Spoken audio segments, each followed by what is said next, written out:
সম্মানিত ব্যক্তিকে সম্মানের সাথে সরাসরি সামনাসামনি ব্যবহার করলে সেখানে কা কা। আল্লাহ পাক ৩০ পারা কুরআনে আল্লাহর হাবিবকে যেখানে সম্বোধন করতে হয়েছে সব জায়গায় বলছেন কা কা কা। আমা আরসালনাকা ফালা ওয়া রাব্বিকা ফালানুওয়াল্লিয়ান্নাকা ইয়া আইয়ুহান নাবিয়্যু কুল্লি আজওয়াজিকা ওয়া বানাতিকা ইয়াসিন ওয়াল কুরআনিল হাকীম ইন্নাকা লামিনাল মুরসালিন ফাওয়াল্লি ওয়াজহাকা শাতরাল মাসজিদিল হারাম والضحى والليل إذا سجى ما ودعك ربك وما قلى وللآخرة خير لك من الأولى ولسوف يؤتيك ربك فترضى ألم يجدك يتيما فآوى ووجدك ضالا فهدى ووجدك عائلا فأغنى ألم نشرح لك صدرك ووضعنا عنك وزرك الذي أنقض ظهرك ورفعنا لك ذكرك إنا أعطيناك। সব জায়গায় আল্লাহ পাক বলছেন হাবিব আপনি আপনি আপনি আপনি। এবার আল্লাহকে জিজ্ঞেস করেন আল্লাহ আমরাও তো তোমার বান্দা, তুমি আমাদের রব, তুমি সব সম্বোধন একা একা একজনকে করলা, ঘটনা কি? আমার আল্লাহ পাক বলে দাও দুনিয়ার মানুষ শোনো, তোমরা যদি আমার এই ব্যাপারে প্রশ্ন করো আমি তোমাদেরকে জিজ্ঞেস করতে চাই, যখন আমার হাবিব পৃথিবীতে গেছে তার দলে কেউ ছিল না, তার গোষ্ঠীজাতির লোকজন তার সমর্থক ছিল না, তার পক্ষে কেউ কথা বলার ছিল না, তখন তিনি একা একমাত্র ব্যক্তি আমি আল্লাহর সামনে দাঁড়িয়েছেন বাইতুল্লাহকে সামনে নিয়ে, তখন তিনি কি বলছেন? আমি তো শুধু কা বলে ওনাকে বলছি, উনি কি বলছেন? কেউ নাই, মুসল্লি নাই, সমর্থক নাই, স্লোগান দেওয়ার নাই, পার্টির কোনো লোক নাই, আমার গড় ৩৬০ বুথে ঘেরা, সেই সমস্ত বুথের মধ্যখানে আমার গড়কে সামনে নিয়ে আমার হাবিব দাঁড়িয়েছেন। আল্লাহু আকবার। কেউ নাই, সামনেও কেউ নাই, পিছেও কেউ নেই, দাঁড়ায় আমার হাবিব কি বলছেন? আমি যে বলছি ফালানুওয়াল্লিয়ান্নাকা ওয়াল্লি ওয়াজহাকা, তোমরা যদি প্রশ্ন করো তাহলে আমার হাবিব কি বলছেন? সুবহানাকা, ঘুমে ধরছে, সুবহানাকা ওয়া বিহামদিকা ওয়া তাবারাকা ইসমুকা ওয়া তাআলা জাদ্দুকা ওয়া লা ইলাহা গায়রুকা আল্লাহুম্মা ইন্না নাস্তাঈনুকা ওয়া নাস্তাগফিরুকা ওয়া নু'মিনু বিকা ওয়া নাতাওয়াক্কালু আলাইকা ওয়া নুসনি আলাইকাল খায়র ওয়া নাশকুরুকা ওয়া লা নাকফুরুকা ওয়া নাখলু ওয়া নাতরুকু মান ইয়াফজুরুকা আল্লাহুম্মা ইয়্যাকা না'বুদু ইয়্যাকা নাস্তাঈন আলহামদুলিল্লাহি রাব্বিল আলামিন আর রহমানির রহিম মালিকি ইয়াউমিদ্দিন ইয়্যাকা না'বুদু ইয়্যাকা নাস্তাঈন। আমার হাবিব বলছে সুবহানাকা, আমি আল্লাহ বলছি ফালা ওয়াজহিকা। রাসূলুল্লাহ সাল্লাল্লাহু আলাইহি ওয়াসাল্লামের শান পৃথিবীর সৃষ্টি লগ্ন থেকে শুরু হয়েছে। আল্লাহর নবী পৃথিবীতে আসার পরে মক্কার কাফেররা রাসূলের শান বর্ণনা করেছেন। মুসলমান হওয়ার পরে হযরত আবু বকর সিদ্দিক থেকে শুরু করে 1450 বছর রাসূলের শানে অসংখ্য বই প্রস্তুত লেখা হয়েছে পৃথিবীর সকল ভাষায়। হযরত আবু বকর সিদ্দিক থেকে শুরু করে এ পর্যন্ত মুসলিম অমুসলিম অনেকেই রাসূলের শান বর্ণনা করেছেন। কিয়ামত পর্যন্ত বর্ণনা করতেই থাকবে, কিন্তু রাসূলের শানে এক চুল পরিমাণ শেষ হবে না।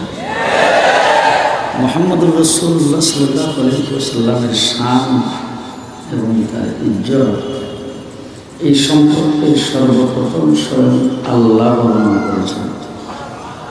আল্লাহ তাবারক ওয়া তাআলা হুজুরের শানে 30 পারা কোরআন নাযিল করেছেন। হুজুর আকরাম সাল্লাল্লাহু আলাইহি ওয়াসাল্লামের জীবন আদর্শ, তার চরিত্র, তার আখলাক এই সম্পর্কে কোরআনে কারীম 30 পারা আল্লাহ পাক নাযিল করে মানুষের সামনে রাসূলের শান পেশ করেছেন। আম্মাজান আয়েশা সিদ্দিকাকে জিজ্ঞেস করা হয়েছে রাসূল সাল্লাল্লাহু আলাইহি ওয়াসাল্লামের আখলাক, চরিত্র, তার শান সম্পর্কে কিছু বলার জন্য। আম্মাজান পাল্টা প্রশ্ন করেছেন, তোমরা কি কোরআন শরীফ পড়া ছেড়ে দিয়েছ? সাহাবায়ে কেরাম বলেন, না, কোরআন শরীফ পড়া তো আমরা চাই না। বলে, তাই এই প্রশ্নটা কীভাবে করলা? কানা খুলুকুল কোরআন, 30 পারা কোরআন মুহাম্মদুর রাসূলুল্লাহ সাল্লাল্লাহু আলাইহি ওয়াসাল্লামের শান। আমার বন্ধুগণ, এই শান আমি আপনাদের সামনে বর্ণনা করার মতো কোনো প্রকার সামান্যতম কোনো যোগ্যতা নেই। রাসূলুল্লাহ সাল্লাল্লাহু আলাইহি ওয়াসাল্লামকে আল্লাহ তাবারক ওয়া তাআলা কতটুকু মর্যাদা দিয়ে তৈরি করেছেন। পৃথিবীতে যত নবী আল্লাহ প্রেরণ করেছেন, সমস্ত নবীকে 3 প্রকারের দায়িত্ব দিয়েছেন। এক প্রকারের দায়িত্ব হলো তুমি এইটুক এরিয়ার জন্য নবী।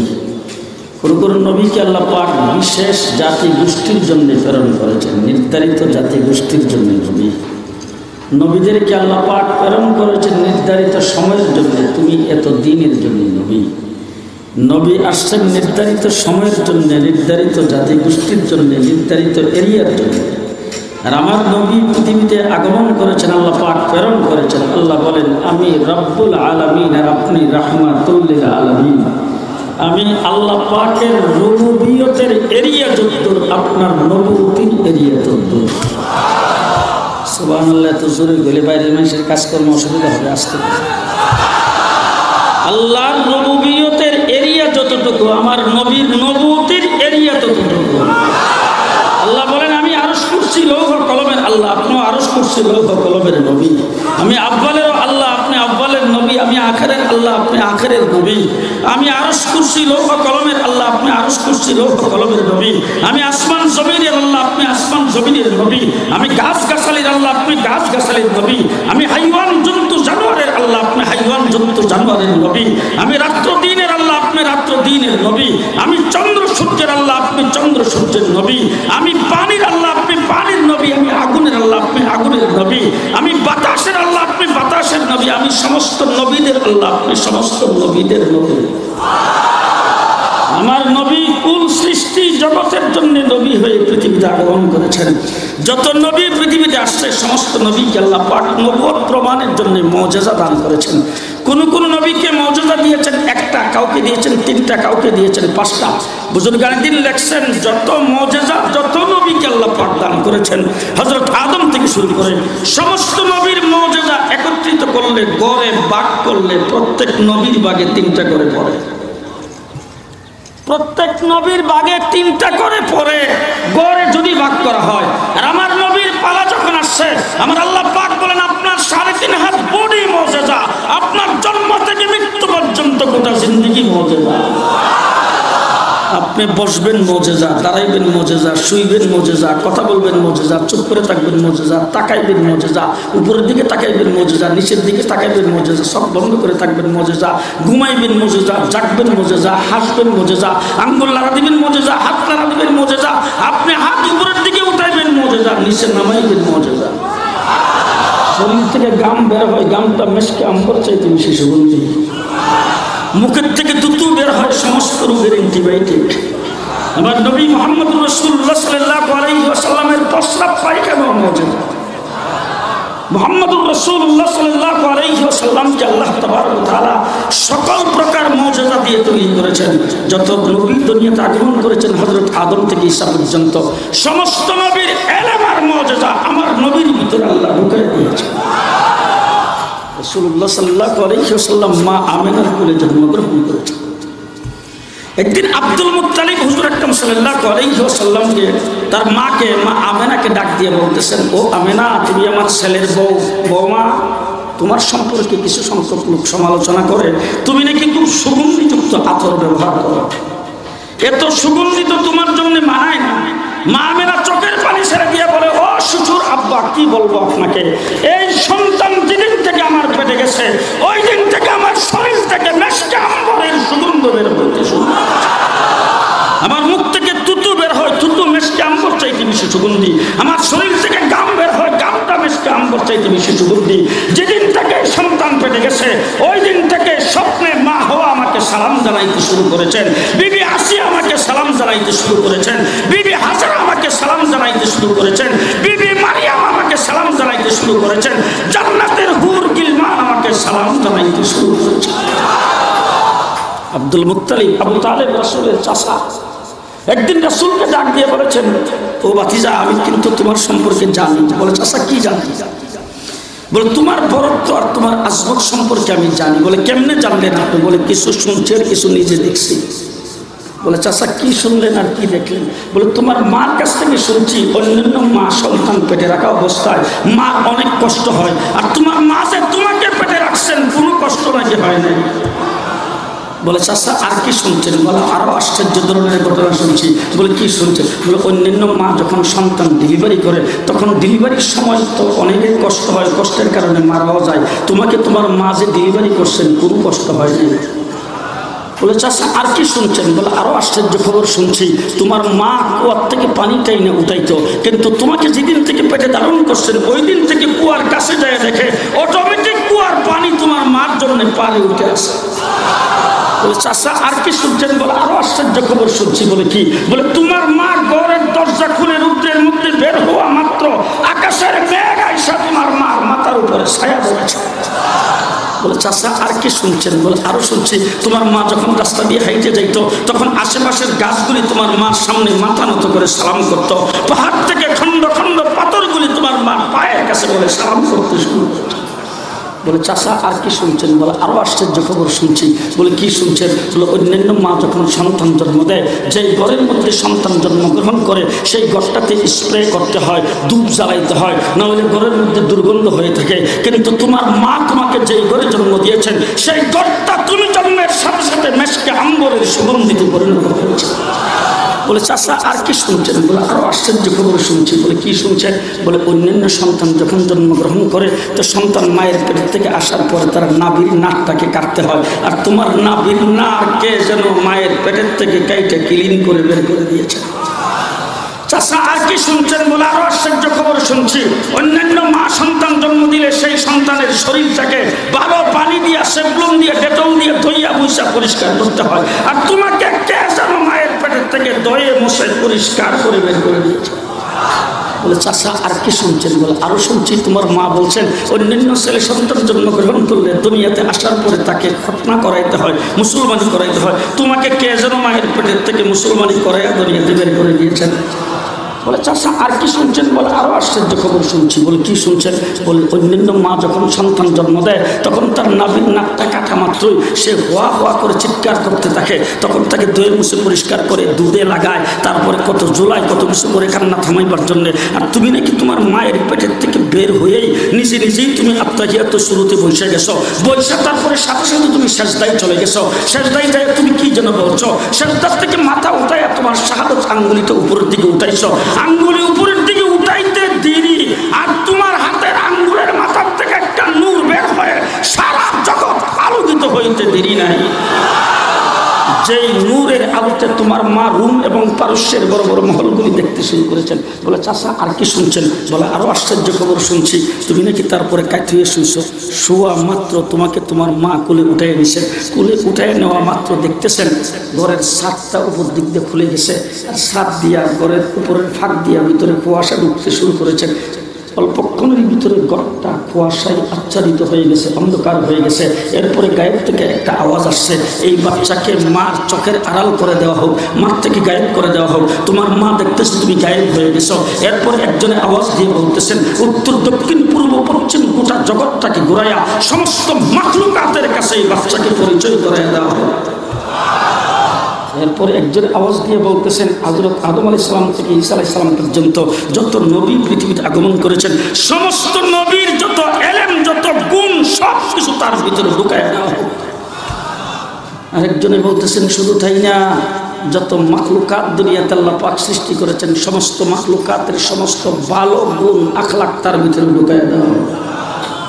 বলে, চাচা আর কি শুনছেন? বলে, তুমি সুবে সাদেকের সময় জন্মগ্রহণ করেছিলে, তারপরে যখন সূর্য উদিত হয়েছে আমরা তোমাকে ঘরের ভিতরে রাখছি যাতে সূর্যের তাপ তোমার শরীরে না লাগে।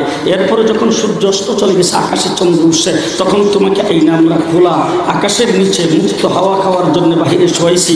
এমন সময় আমি তোমার দিকে তাকাই আসি, দেখি আকাশের চাঁদটা তোমার দিকে আসতেছে, আকাশের চাঁদ তোমার দিকে আসতেছে আসতেছে আসতেছে, কাছাকাছি চলে আসার পরে আমি মনে করছি চাঁদ আবার তোমার উপর পড়ে যায় কিনা, এই জন্য আমি জোরে চিৎকার করে ফেলেছি। কিন্তু মুহূর্তের ভিতরে তাকায় দেখি চাঁদ তোমার উপরে পড়ে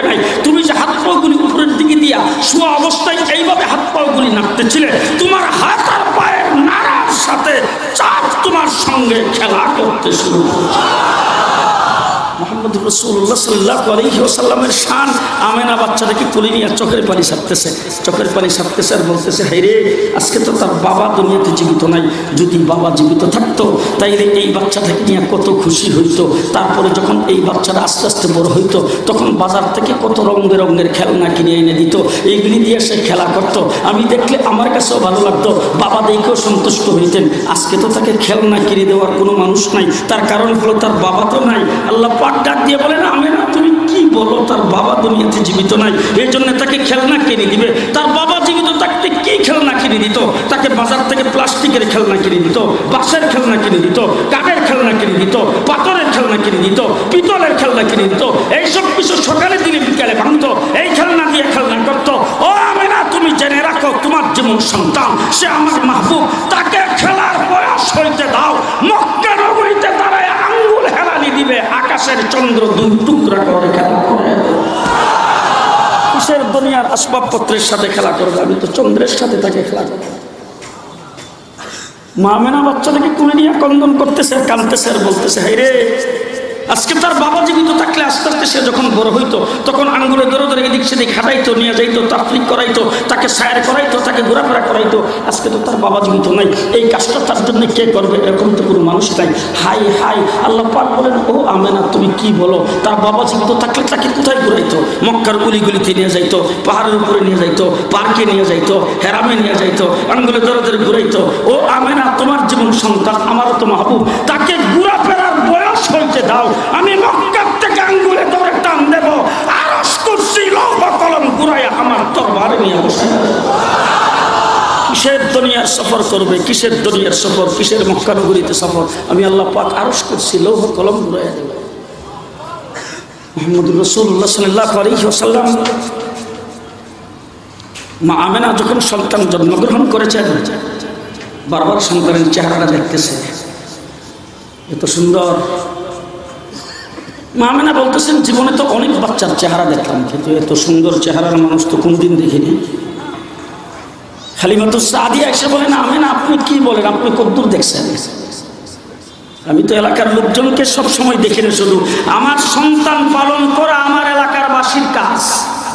মক্কা নগরীর বিভিন্ন দরিদ্র ব্যক্তিদের বাচ্চা তো আমরাই লালন পালন করি, ওই বাচ্চাদের হাজার হাজার বাচ্চাদের চেহারা তো আমি দেখেছি, আমার চোখের যত মানুষের চেহারা দেখেছি, আমিও তো তা দেখেন নাই।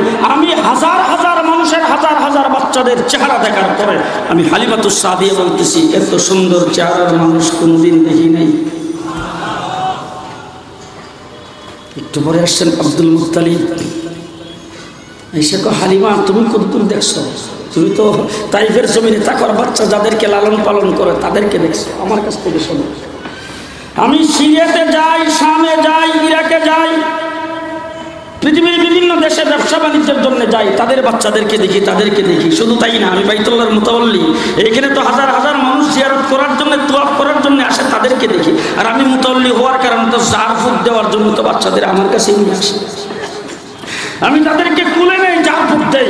আমি এরকম লক্ষ লক্ষ মানুষের বাচ্চাদের চেহারা দেখার পরে আমি আব্দুল মুত্তালিব বলতেছি, এত সুন্দর চেহারার মানুষ আমি দেখি নাই। এবার জিবরাইল আমিন এসে কয়, আব্দুল মুত্তালিব তুমি কি কও, তুমি কতদূর দেখছো? আমি মুহূর্তের ভিতরে গোটা পৃথিবী এক চক্কর দেই। আসতে সুবহানাল্লাহ, মুহূর্তের ভিতরে গোটা পৃথিবী এক চক্কর দেই, উত্তর দক্ষিণ পূর্ব পশ্চিম যে কোনো মুহূর্তে ঘোরাফেরা করতে পারি। আদম থেকে শুরু করে পর্যন্ত যত মানুষ পৃথিবীতে আগমন করেছে সমস্ত মানুষের চেহারা আমি দেখেছি। শুধু তাই না, জিন্নাতকে দেখেছি, আমি ফিরিস্তাদের সর্দার সমস্ত ফিরিস্তাদেরকে দেখেছি, জান্নাতের হুর গিলমানকে দেখেছি, পৃথিবীর সমস্ত সৃষ্টি জগতের সুন্দর সকল বস্তু দেখেছি। শুধু তাই না, আদম আলাইহিস সালাম থেকে ঈসা আলাইহিস সালাম পর্যন্ত সমস্ত নবীদেরকে আল্লাহ পাক যুগে যুগে তার উম্মতের মধ্যে সুন্দর করে প্রেরণ করেছেন। আমি তাদের চেহারা দেখেছি, তাদের কাছে উহি নিয়ে গেছি, বসে বসে কথাবার্তা বলছি, তাদের সামনে গিয়েছি, তাদেরকে দেখছি, শুধু তাই না, হযরত আদম আলাইহিস সালামকে তো জান্নাতের ভিতরে দেখছি, হযরত সুলাইমানকে তো সিংহাসনে দেখেছি, হযরত নূহ আলাইহিস সালামকে তো কিস্তিতে দেখছি, হযরত মূসা আলাইহিস সালামকে তো কুহে তুরে আল্লাহর সঙ্গে কথা বলতে দেখেছি, ইউনূস আলাইহিস সালামকে তো মাছের পেটে দেখেছি, ইউসুফ আলাইহিস সালামকে তো আমি কুয়ার ভিতরে হাত দিয়ে ধরে রেখেছিলাম, হযরত ঈসা আলাইহিস সালামকে মায়ের কোলে কথা বলতে দেখেছি। আমি জিবরাইল সমস্ত জগতের সব কিছু দেখার পরে বলতেছি, এত সুন্দর চেহারার বস্তু কোনোদিন দেখি নাই। এবার আল্লাহ ডাক দিয়ে কয়, জিবরাইল তুমি দেখবা করতে।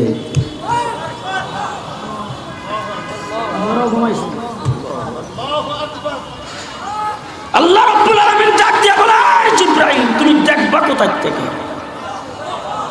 আমি আল্লাহ মুহাম্মদের চাইতে সুন্দর কাউকে বানাইলে এনে দেখতাম, বানাইছি, বানাইলে এনে দেখতাম, বানাইতো।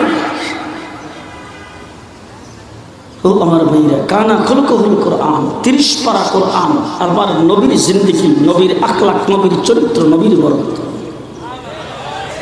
আজকে আমাদের দেশে কিছু লোকজন যাদেরকে শুধুমাত্র রবিউল আউয়ালে দেখা যায়, অন্য কোনো সময় বাড়ি সালাম দিয়েও পাওয়া যায় না। কি বলেন? আজকে বাংলাদেশে খুনি মুদি আসতেছে, তাদের কোনো বক্তব্য নাই। যত বিষয় ইসলামের পক্ষে, নবীর পক্ষে লড়াই করতে হয়, সে লড়াই কওমি দেওবন্দিরা করেছেন, অন্যরা করে। ওই বাড়ি সালাম দিয়েও রবিউল আউয়ালের পরে যাদেরকে পাওয়া যায় না, তারা আমরা দেখলে এমনি চায়, এরা নবী প্রেমিক না, নবীর শান সম্পর্কে এরা জানে না। তোমরা 14 টাকা দামের মিলাদের বই পড়া নবীর শান জানো, আমরা 30 পারা কোরআন দিয়ে নবীর শান জানি। তোমরা 14 টাকা দামের মিলাদের বই পড়া মিলাদ শিখো, আমরা রাসূলের মিলাদ, রাসূলের শান 30 পারা কোরআন দিয়ে জানি। ঠিক না বেঠিক? কোরআন শরীফ বিসমিল্লাহর বাদ থেকে শুরু করে সূরা নাসের সিন পর্যন্ত পুরো 30 পারা কোরআন রাসূলের জিন্দেগি।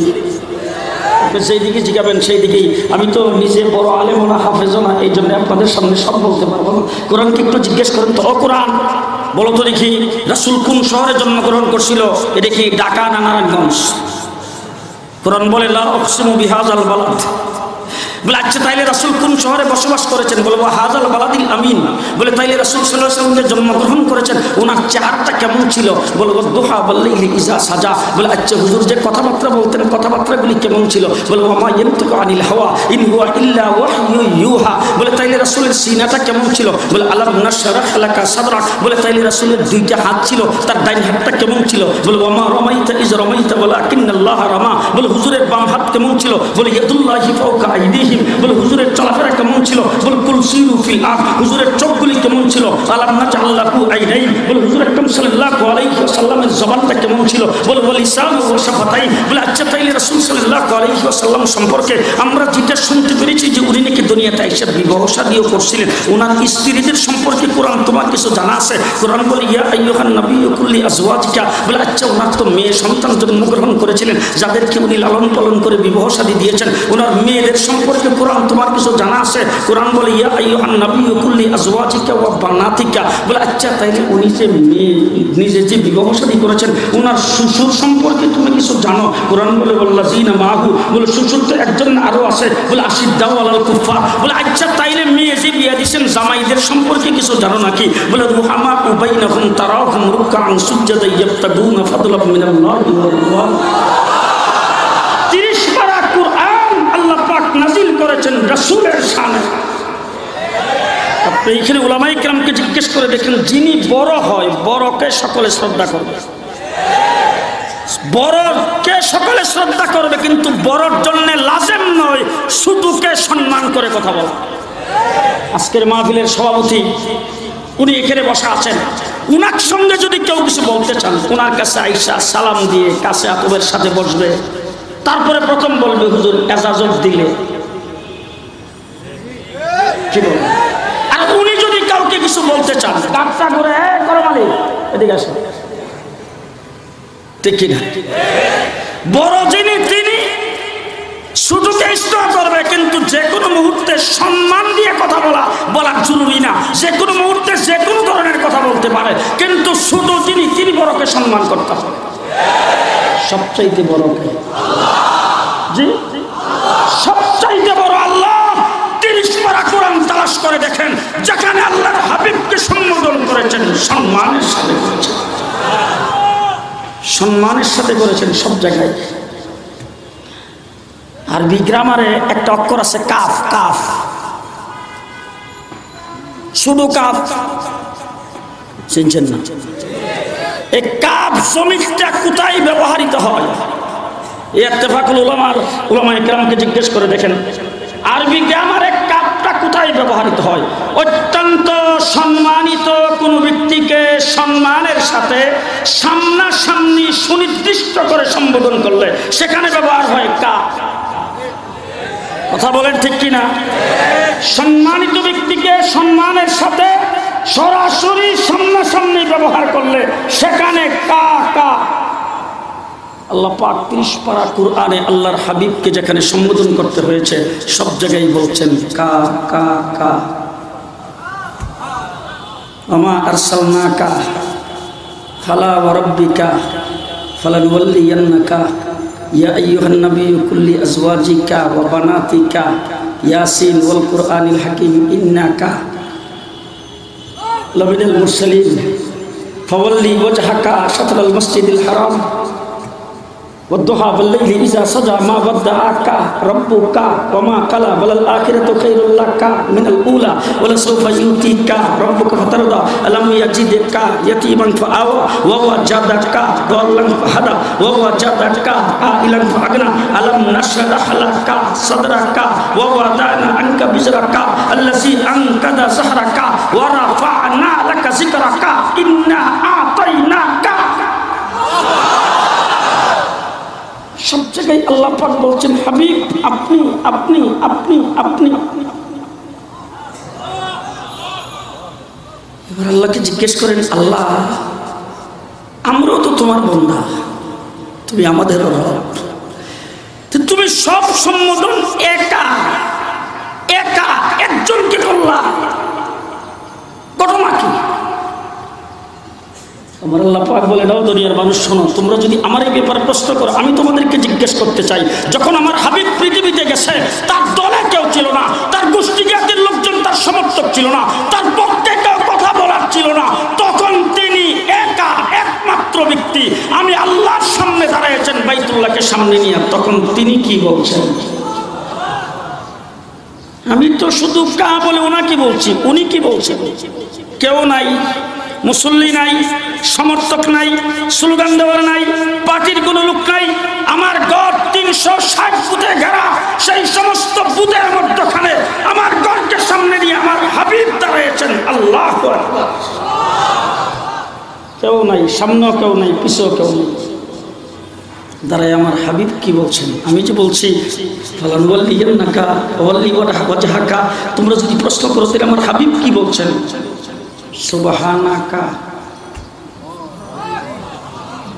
ঘুমে ধরছে, সুবহানাকা ওয়া বিহামদিকা ওয়া তাবারাকা ইসমুকা ওয়া তাআলা জাদ্দুকা ওয়া লা ইলাহা গায়রুকা আল্লাহুম্মা ইন্না নাস্তাঈনুকা ওয়া নাস্তাগফিরুকা ওয়া নু'মিনু বিকা ওয়া নাতাওয়াক্কালু আলাইকা ওয়া নুসনি আলাইকাল খায়র ওয়া নাশকুরুকা ওয়া লা নাকফুরুকা ওয়া নাখলু ওয়া নাতরুকু মান ইয়ারজুনুকা আল্লাহুম্মা ইয়্যাকা না'বুদু ইয়্যাকা নাস্তাঈন আলহামদুলিল্লাহি রাব্বিল আলামিন আর রহমানির রহিম মালিকি ইয়াউমিদ্দিন ইয়্যাকা না'বুদু ইয়্যাকা নাস্তাঈন। আমার হাবিব বলছে সুবহানাকা, আমি আল্লাহ বলছি ফালা ওয়াজহিকা, আমার আল্লাহ বলছেন ওয়া বিহামদি, আমার হাবিব বলছেন ওয়া বিহামদিকা, আমি বলছি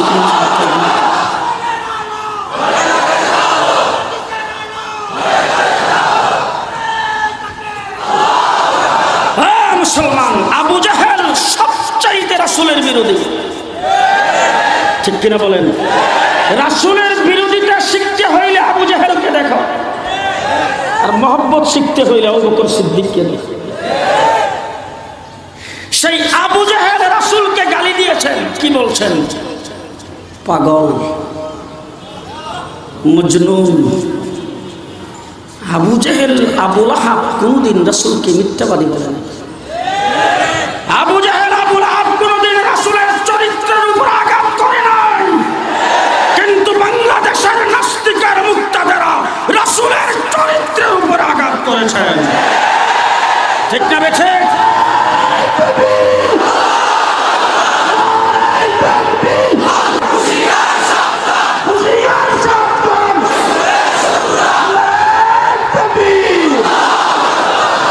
মুসলমান, আবু জাহেল যেই ভাষায় রাসূলের ইজ্জতের উপর আক্রমণ করে নাই, সেই ভাষায় আক্রমণ করেছেন বাংলাদেশের নাস্তিক মুরতাদ ব্লগারেরা।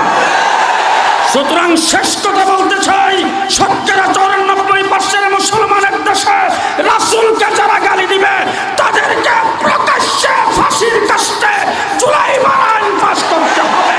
কে কে রাজি আছেন?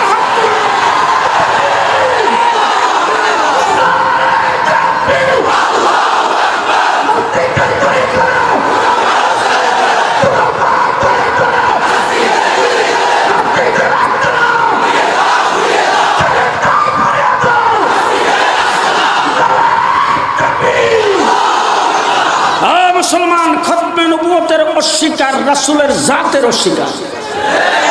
হযরত ওমর ইবনে খাত্তাব রাদিয়াল্লাহু তাআলা আনহু আবু বকর সিদ্দিককে বলতেন, ভাই আবু বকর, দুইটার একটা আমারে দিয়ে দাও। কোন দুইটার একটা? বলে হুজুর আকরাম সাল্লাল্লাহু আলাইহি সাল্লামকে নিয়ে হিজরতের রাত্রিতে যে তুমি গুহার ভিতরে ছিলা, এই এক রাত্রের নেক আমারে দিয়ে দাও। আর না হইলে মুসাইলামাতুল কাজ্জাবের বিরুদ্ধে যে তুমি জিহাদ করেছ, সেই জিহাদের সওয়াবটা আমাকে দিয়ে দাও। আমার জিন্দেগীর সব দিয়ে দিই। খতমে নবুয়তের হেফাজত, রাসূলের জাতের হেফাজত। সুতরাং যদি নবীর উম্মত হয়ে থাকে, খতমে নবুয়তের হেফাজত করা প্রত্যেকটি ইমানদারের উপরে ফরজ। ঠিক না বেঠিক? কাদিয়ানীরা, মির্জা গোলাম আহমদ কাদিয়ানী রাসূলের খতমে নবুয়তের উপর আক্রমণ করেছেন। ঠিক কিনা বেঠিক? দীর্ঘদিন যাবৎ আন্দোলন চলতেছে তাদেরকে অমুসলিম ঘোষণা করার। পরিষ্কার বলতে চাই, সংসদ থেকে অমুসলিম ঘোষণা করলো কাফের, না করলো কাফের। কথা আসতে বলবেন। প্রধানমন্ত্রী শেখ হাসিনা কাফের কইল কাফের, না কইল কাফের। সংসদে বিল পাস হইল কাফের, না হইল কাফের। ইনওয়ার মেনন সাহেবেরা দালালি করলো কাফের, না করলো কাফের। ঠিক কিনা জোরে কর? তাইলে আমরা যেই জন্য দাবি করছি সেটা হলো তাদের আইডি কার্ডে, জন্ম নিবন্ধনে, পাসপোর্টে তারা যেন মুসলমান পরিচয় দিতে না পারে। তাদের মসজিদ ইবাদতখানার নাম মসজিদ দিতে পারবে না। তাদের মসজিদ থেকে মুসলমানের আজান ধ্বনি আসতে পারবে না। ঠিক না বে ঠিক? এবার কাদিয়ানীদেরকে অমুসলিম ঘোষণা করে তারপরে ঘরে ফিরতে হবে। রাজি না? রাজি না? আমরাই ঢাকা শহর অবরোধ করেছি, সাইকেলও ঢাকায় ঢুকতে পারে নাই। সেই ইতিহাস বাংলাদেশের 50 বছরের ভিতরে কোনো রাজনৈতিক দল দেখাইতে পারে না। ঢাকা শহরে আল্লামা আহমদ শফিক যাকে 70 লক্ষ মানুষ একত্রিত আমরাই করেছি, অন্যরা কেউ করতে পারে না। ঠিক না বে ঠিক? এবার যদি কাদিয়ানীদের মুসলিম ঘোষণার জন্য আল্লামা আহমদ শফিক ডাকতে, ঢাকার রাজপথ অনির্দিষ্টকালের জন্য দখল করে ফেলতে হবে। নাসরুম মিনাল্লাহ, ফাতহুন করিম, ওয়া বাশশিরিল মুমিনিন। আসসালামু আলাইকুম ওয়া রাহমাতুল্লাহি ওয়া বারাকাতুহু।